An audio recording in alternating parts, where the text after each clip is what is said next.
जनमानस का जीवन दूभर हो चुका है।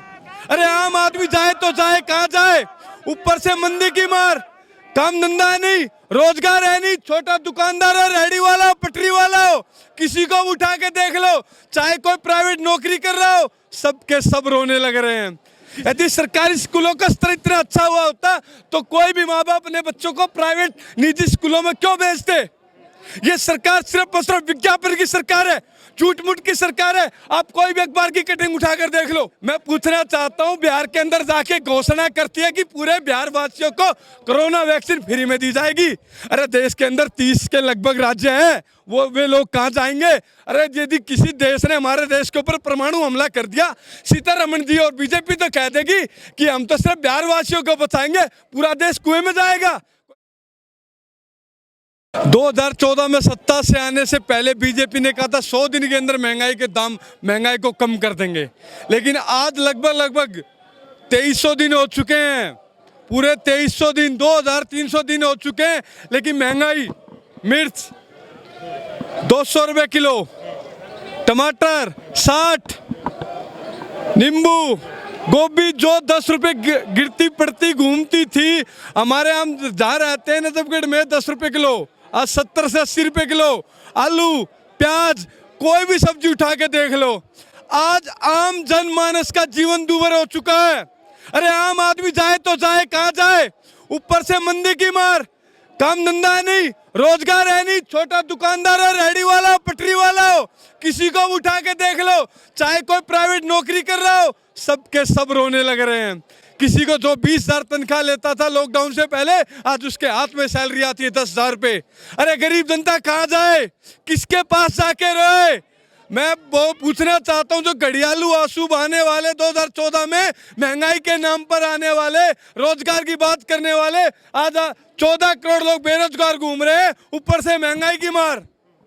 तो 500 रुपये में अच्छा खासा घर चल जाता है। स्मृति ईरानी जी कहती है। स्मृति ईरानी, अरे स्मृति ईरानी जी के बारे में क्या कहे, जो इतनी बड़ी माला पहन के सब्जियों की, विजय गोयल जी, स्मृति ईरानी जी सारे के सारे जंतर मंतर पर संसद भवन के सामने आकर बैठ जाते थे।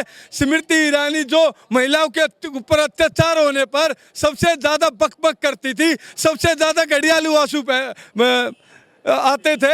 आज मैं पूछना चाहता हूँ, उत्तर प्रदेश के अंदर जिस प्रकार के जघन्य अपराध हो रहे हैं महिलाओं के ऊपर, हमारी माता बहनों के ऊपर, स्मृति ईरानी के मुख पात्र से एक शब्द नहीं निकलता।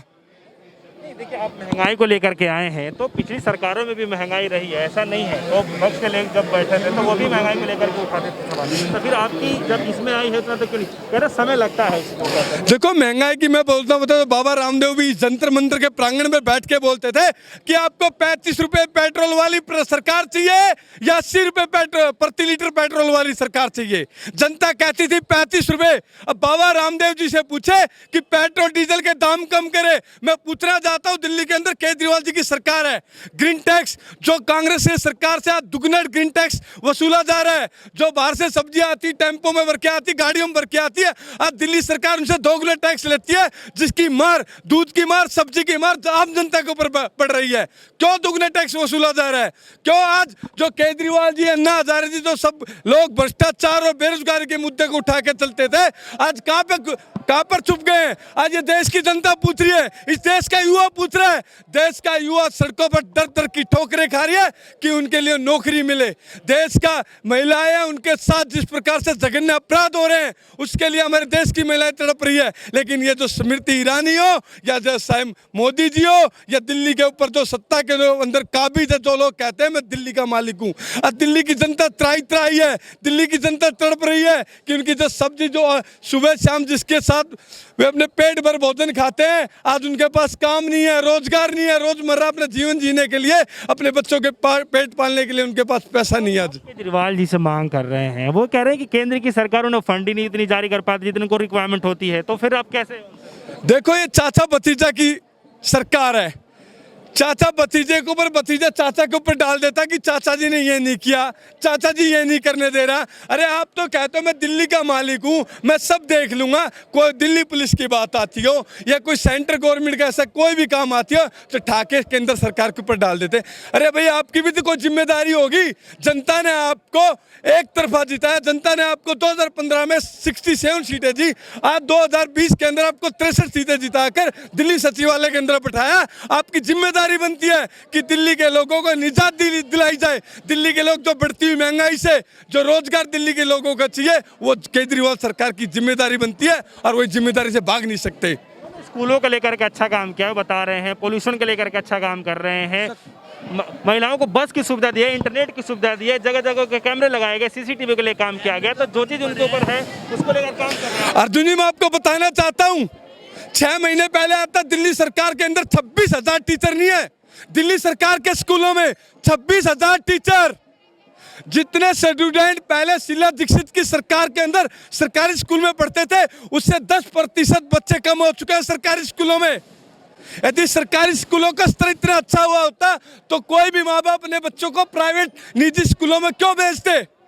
ये सरकार सिर्फ और सिर्फ विज्ञापन की सरकार है, झूठ मूठ की सरकार है। आप कोई भी अखबार की कटिंग उठाकर देख लो, जितने भी अखबार आते सबके अंदर केजरीवाल, सबके सब ये विज्ञापन। और ये मैं बात करना चाहता हूँ प्रदूषण की बात करते हैं, अब जगह जगह दिल्ली में देखो लाखों करोड़ों रुपए का इन्होंने विज्ञापन पर पैसे खर्च कर दिए। क्लिनिक को लेकर के आप सवाल नहीं उठा सकते, उस पर काफी अच्छा काम रहा है, लोगों से रिस्पॉन्स।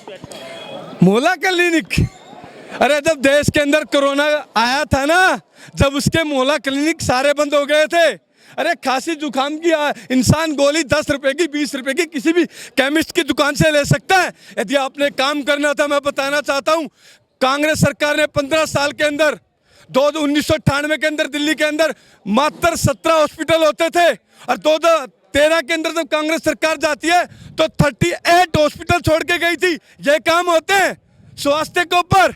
उनके अंदर जाके देखो, एक एक हॉस्पिटल जाके देखो। ये हमारे दिल्ली के अंदर जितने हॉस्पिटल है ना उनकी मरम्मत भी नहीं करा पा रहे हैं। उनके अंदर आप देख लो किस प्रकार से दिल्ली के अंदर 6 ऐसे हॉस्पिटल है एमसीडी के जिसके अंदर बीजेपी सरकार कायम है कि दिल्ली सरकार की जो एमसीडी के हॉस्पिटल है उनके जो डॉक्टर्स है नर्सिस है उनको ये लोग पेमेंट तक नहीं कर पा रहे हैं।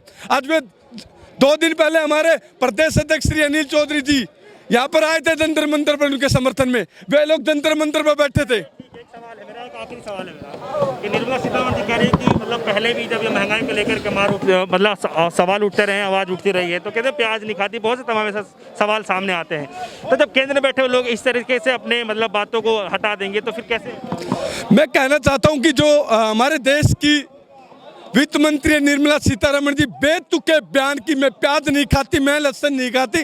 अरे भाई आप तो नहीं खाते, पूरा देश तो खाता है। अब देश के अंदर खपत तो देखो प्याज की। अरे मैं पूछना चाहता हूं, बिहार के अंदर जाके घोषणा करती है कि पूरे बिहार वासियों को कोरोना वैक्सीन फ्री में दी जाएगी। अरे देश के अंदर 30 के लगभग राज्य हैं, वे लोग कहाँ जाएंगे। अरे यदि किसी देश ने हमारे देश के ऊपर परमाणु हमला कर दिया, सीतारमण जी और बीजेपी तो कह देगी कि हम तो सिर्फ बिहार वासियों को बचाएंगे, पूरा देश कुएं में जाएगा। कोई इनसे पूछने वाला हो? ये लोग क्षेत्रवाद, जातिवाद और धर्म के ऊपर चलने वाले लोग हैं। जहाँ पे चुनाव होता वहीं की बात करते, पूरा देश क्या खड्डे में जाएगा? ये बात कर रहे हैं। मैं कहना चाहता हूँ बिहार नहीं, पूरे हिंदुस्तान को कोरोना जो वैक्सीन है फ्री में मिलनी चाहिए।